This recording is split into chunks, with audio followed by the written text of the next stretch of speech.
alive, Master, provided my receptors are not off focus. How may I be of assistance?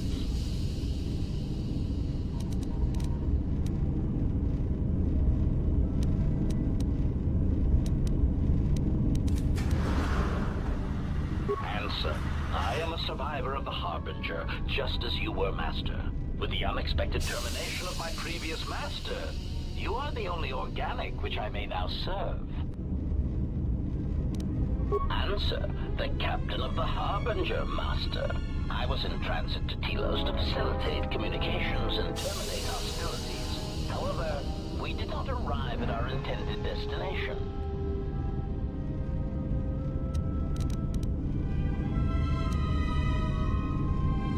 Irritated answer. Oh, Master, it is such a long, dull story, and not terribly relevant to our current situation. Hesitant explanation. That has been the subject of considerable discussion since our arrival here, Master. Many have attempted to claim you and this unit as salvage. I was crudely interrogated concerning our brief history together on board the Harbinger, before its communications, weapons, and engines suffered the cascade failure that disabled the ship.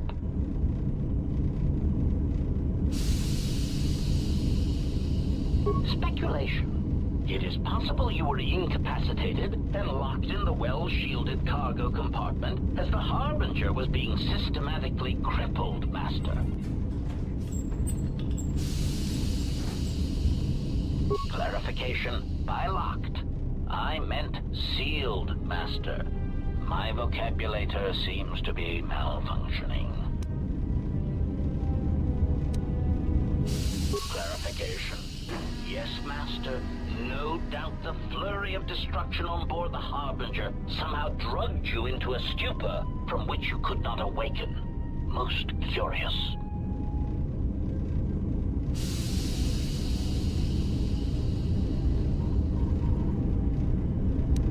Placation.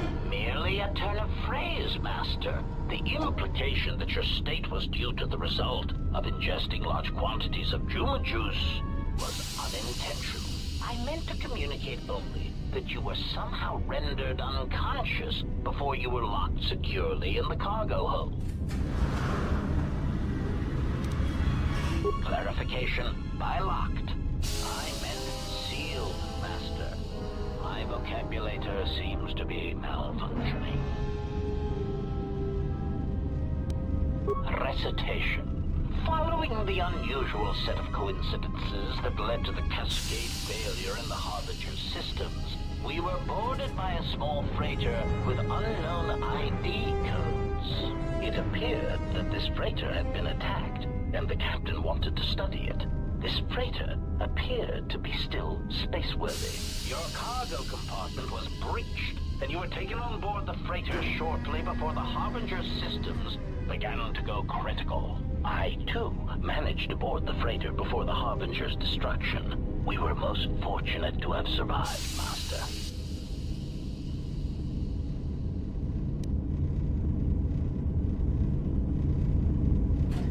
Evaluation. Master, I do not know. Judging from the damage, it had been attacked by a much larger vessel, and when it attempted to escape the Harbinger with you on board, it was fired on again. Addendum. It does seem odd that such a small vessel has a high probability of attracting the attention of much larger vessels. Not a welcome trait in a freighter, to be sure. Explanation. I believe it was a smuggler's vessel by the name of the Ebon Hawk. Speculation. As to its purpose, I do not know. Perhaps it was always its intention to play dead, then kidnap you off the Harbinger and rob me of my bounty. Clarification. By bounty, I refer to your life, Master. It would pain me to see you damaged in any way. That is why the arrival of this Ebon Hawk caused me considerable distress.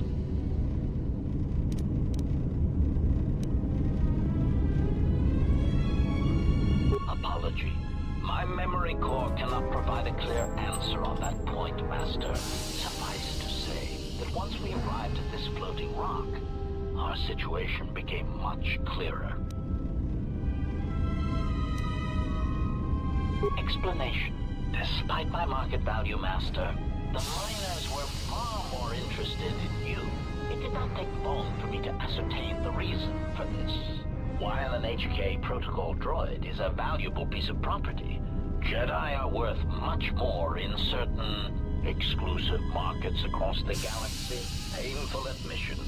I must confess to feelings of inferiority at the speculated difference between my value and the price for your capture. I was forced to remind myself it was not due to a failing of my model or function, but because you were a Jedi. Surprised answer. Why, I told them, Master.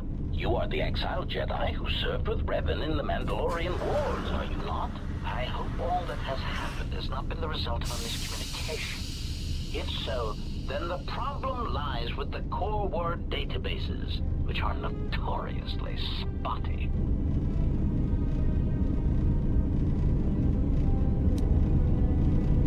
Indignant exclamation.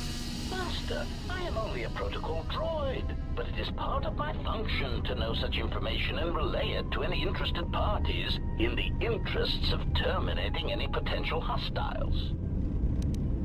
Quick clarification.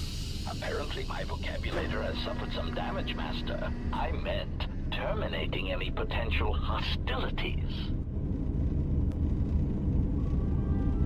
Answer. All that has happened has been because they believe you to be a Jedi, Master.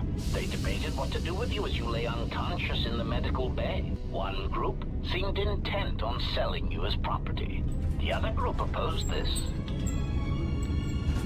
3 standard hours after the division between the miners became apparent, accidents began to occur throughout the facility. A result of improper maintenance, I believe. These accidents coincided with the degradation of the mining droid behavioral cores. Crude models are prone to such failures, resulting in murderous rampages. The mortality rate of organics in the facility rose quickly.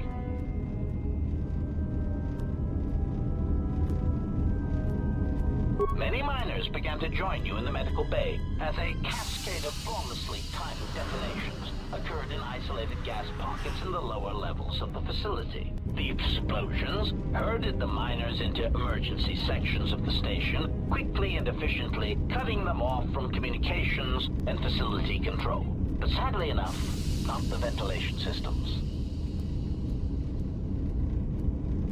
You see, the explosions had damaged specific sections of this facility's ventilation systems, causing a slow, lethal buildup of toxic fumes in the dormitory level. Answer. I do not know, Master.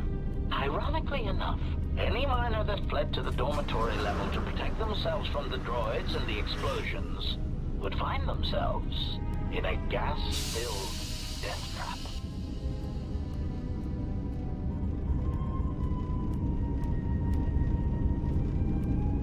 It is unlikely any miners remain alive. As I said, the dormitory has been cut off from the rest of the facility, as has the hangar bay. There is no escape. Theory. You could walk across the surface of the asteroid to the dormitory airlock, but such a route would be extremely hazardous, and I do not wish to see you damaged.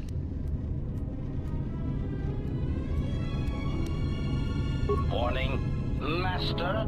Continued exploration of this facility may place you in unnecessary danger. I encourage you to return to the medical bay and wait for retrieval from a vessel that is no doubt on the way, even as we continue this pointless conversation.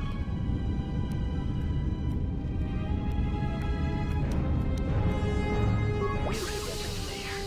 Very well, Master, but there is very little that I can do. You see, the airlock is sealed by a code. Correction. Oh, I already possess the code, Master, but I am afraid that it will do you no good. Condescending explanation. Master, the console governing the droid maintenance area and the airlock is voice printed. Musing. In the last days of his life, the maintenance officer was quite careful about voice protocols, bordering on paranoid obsession. Conjecture. I suspect once he realized something was wrong in the facility, he voice-locked the droid bay functions. A prudent measure, but in the end, he met the same fate as the rest of the organics. Condescending explanation. Oh, yes, Master. The code is maintenance control, voice print ID R1B5. But unless the maintenance officer speaks the code, it is useless.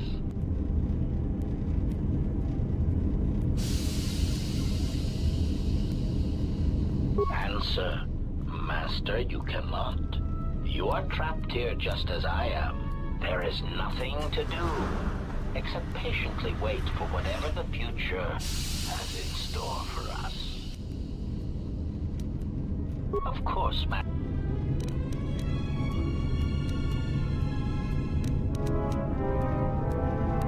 Hesitant answer. A T3 utility droid would be a common sight in this facility. It is indeed curious that I have not seen many since my arrival. However, I feel I must inform you that, droid prejudice aside, T3 models exhibit excessive individualism when not routinely memory wiped. This individualism can become such a nuisance that even a droid such as myself is tempted to reduce them to their base components, if not crush them into slag. But enough of my seemingly irrelevant tangents. Where did you leave the droid, Master? That would logically be the best place to look. Answer. Then that would explain why such a T3 unit isn't here, Master. I believe my photoreceptors are functioning adequately enough to verify that. Of course, Master.